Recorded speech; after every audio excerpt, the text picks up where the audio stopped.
जय महाराष्ट्र. मला वाटतं आतुरतेने वाट आपण माझी नाही तर सर्व पाण्याचीच पाहत आहोत. गेले एक महिना साधारणपणे जे काही आपलं आंदोलन सुरू आहे. काय झालं? कॅमेरा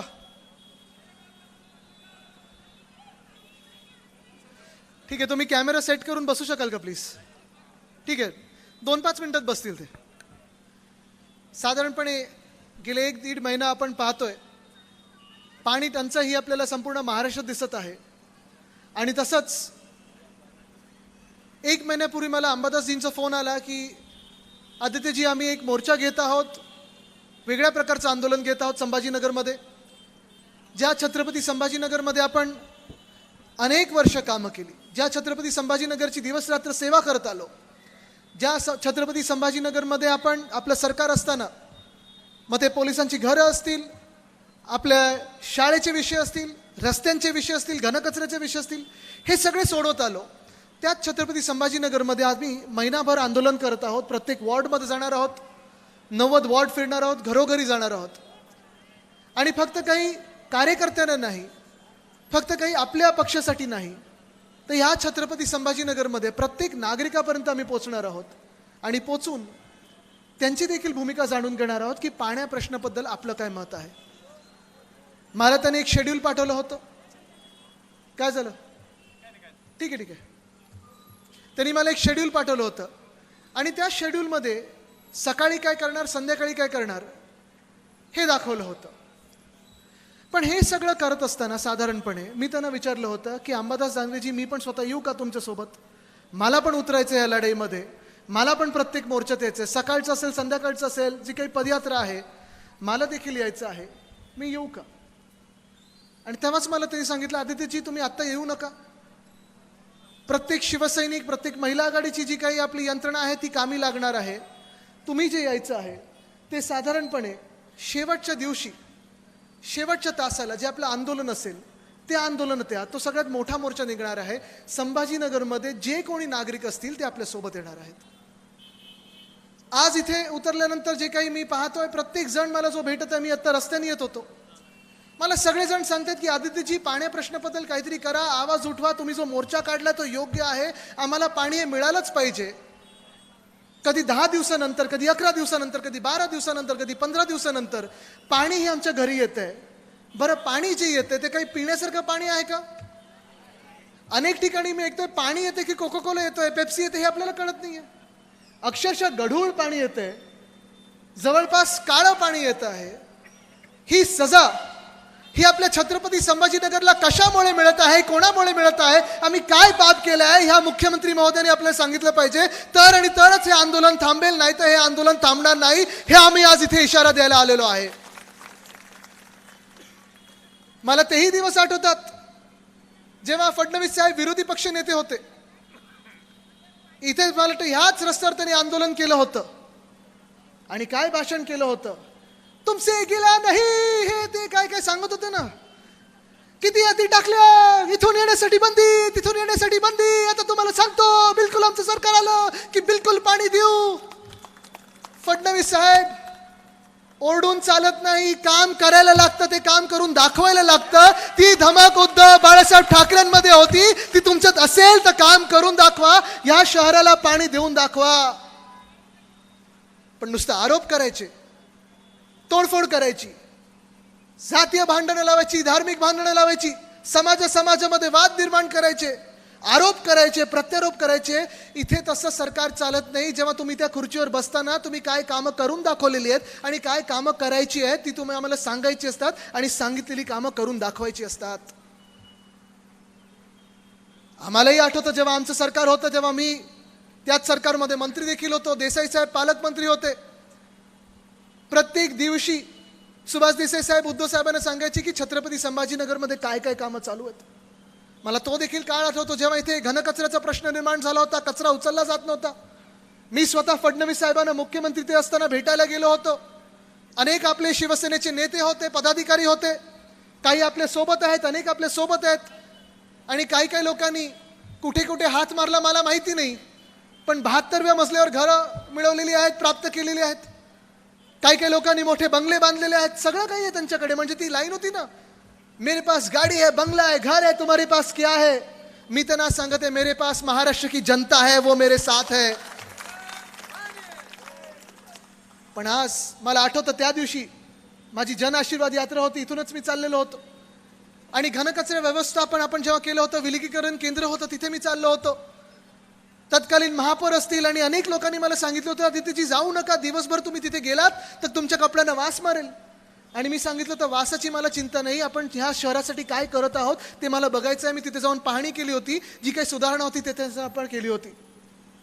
STPचा प्लांट असेल, CBSE शाळा आणण्याचा प्रकल्प असेल, रस्त्यांसाठी देखील मला आठवतं जी परिस्थिती बिकट होती रस्त्यांची, कारण आपल्या महानगरपालिकेत फंड नव्हता. GST जेव्हापासून देशात आलेला आहे, कुठच्याही महानगरपालिकेकडे तसा स्वतंत्र फंड नाही आहे. पण तेव्हा देखील आपल्या साहेबांचं, उद्धव साहेबांचं सरकार असताना ह्या शहरासाठी शेकडो कोटी देऊन आपण रस्ते ठीक करण्याचं काम हाती घेतलं होतं. मला आठवतं तेव्हा म्युन्सिपल कमिशनर रस्तिक पांडे होते, ते, मी स्वतः, खैरेसाहेब आपण होतात, दानवेसाहेब आपण होतात. आपण रात्री 1 वाजता 1:30 वाजता या शहरात फेरफटका मारला होता की कामं कुठे चाललेली आहेत, काय दर्जाची कामं आहेत आणि कशी कामं होत आहेत. याला म्हणतात शहरावर प्रेम, जे मी माझ्या आजोबांकडून म्हणजे वंदनीय हिंदू सम्राट बाळासाहेब ठाकरेंकडून शिकलेलो आहे.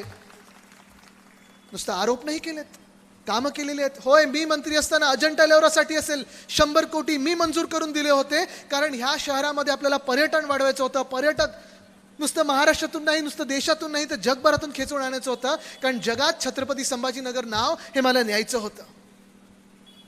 पण फडणवीस साहेब, आपण ज्या रस्त्यावर मोर्चा काढलात, फडणवीस साहेब ज्या शहरामध्ये आपण आंदोलन केलं, ज्या शहरामध्ये आपण वचन दिलं होतं की माझं सरकार येऊ द्या, म्हणजे त्यांचं सरकार येऊ द्या, किती 2 दिवसात पाणी देतील सांगितलं होतं, रोज पाणी देतील असं सांगितलं होतं. फडणवीस साहेब, कदाचित आपल्याला माहिती नसेल, कारण आपण ह्या भांडणांमध्ये व्यस्त आहात. एशनशी गट तुमच्याशी भांडत आहे, दादांचा गट तुमच्याशी भांडत आहे, तेवढं नसेल तरी थोडाफार भांडतच आहे.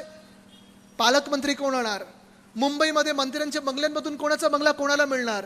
चांगल्या गाड्या नवीन मंत्र्यांना मिळत आहेत की नाही? प्रोटेक्शन कोणाला आहे? Z+ कोणाला आहे? रुबाब कोणाचं जास्ती आहे? फडणवीस साहेब, मला माहिती आहे तुम्हाला ह्याच्यात व्यस्त ठेवलेलं आहे, पण थोडं त्याच्यातून लक्ष बाहेर काढा आणि या महाराष्ट्राच्या जनतेकडे द्या लक्ष.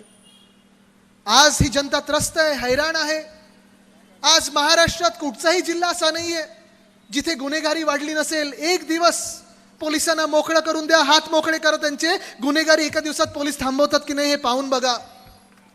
पण सगळे गुन्हेगार तुम्हाला तुमच्या पक्षात घ्यायचे, जे भ्रष्ट असतील भाजपमध्ये घ्यायचे, जे गुंड असतील भाजपमध्ये घ्यायचे, वॉशिंग मशीनमध्ये टाकायचंय का?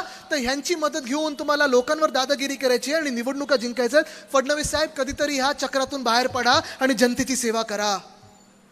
फडणवीस साहेब, कदाचित तुम्ही किंवा भाजपमधलं कोणी बोललं होतं त्यावेळी की आमचं सरकार असताना जुम्मा टू जुम्मा पाणी येतं, आता काय डबल जुम्म्यानी पाणी येतं.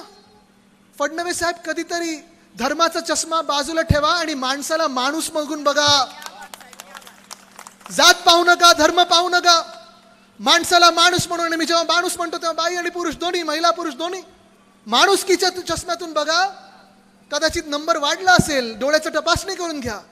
पण आज ह्या महाराष्ट्रात जातपात धर्म न पाहता महाराष्ट्र हैराण आहे. तो ह्याच कारणामुळे आहे की तुमचं सरकार आमच्या राज्याकडे लक्ष देत नाहीये. काय काय वचनं दिली होती तुम्ही? इथे महिला खूप मोठ्या संख्येत बसल्यात. कदाचित काही महिलांनी लाडकी बहीण योजनेला मतदान केलं असेल, त्या पिंक जॅकेटला मतदान केलं असेल, फडणवीस साहेबांना मतदान केलं असेल. का? तर तुम्हाला वाटलं होतं की 1500चं 2100 करून मिळेल. सरकार बसलंय, बहुमताचं सरकार आहे. असं बहुमत कदाचित गेल्या 15-20 वर्षात कोणी पाहिलं नसेल असं सरकार बसलंय. मी आज इकडच्या सगळ्या महिलांना विचारत आहे, लाडकी बहीण योजना ही यशस्वीरित्या चालवत आहेत की नाही सरकार? काय चालवत आहेत ते? जगभरात सांगतात आम्ही चालवत आहेत. 33 देशांनी नोंद घेतली हो. 2100 तर झाले ना. काय सांगते तुम्ही? खोटं बोलू नका ताई, 2100 झाले. ज्योतिताई काय सांगतात? ते खोटं बोलतात की खरं बोलतात? अहो, मला तर सांगितलं होतं 2100 रुपये झाले. किती मिळतात? 500. जी महिलांची यादी होती आधी ती पण कमी केली. लाखोच्या संख्येने महिला कमी केलेल्या आहेत. लाडक्या बहिणींनी आता विचार करायचा आहे की हे जे 3 म्हणजे 1 मुख्यमंत्री आणि 2 उपमुख्यमंत्री राखी बांधायला इथे येतात ना सगळे, त्या राख्यांचं झालं काय? राख रांगोळी केली ह्या महाराष्ट्राची. राखी बांधून महिलांची राख रांगोळी करणारे हे पहिले असे भाऊ असतील. खोटं बोलणारे हे पहिले भाऊ असतील. महिलांना संरक्षण न देणारे हे पहिले भाऊ असतील. हे नक्की भाऊ आहेत की भाऊ खाणारे आहेत? भाव खाणारे ते तुम्ही विचार करायचा आहे. पण परिस्थिती अशी झालेली आहे,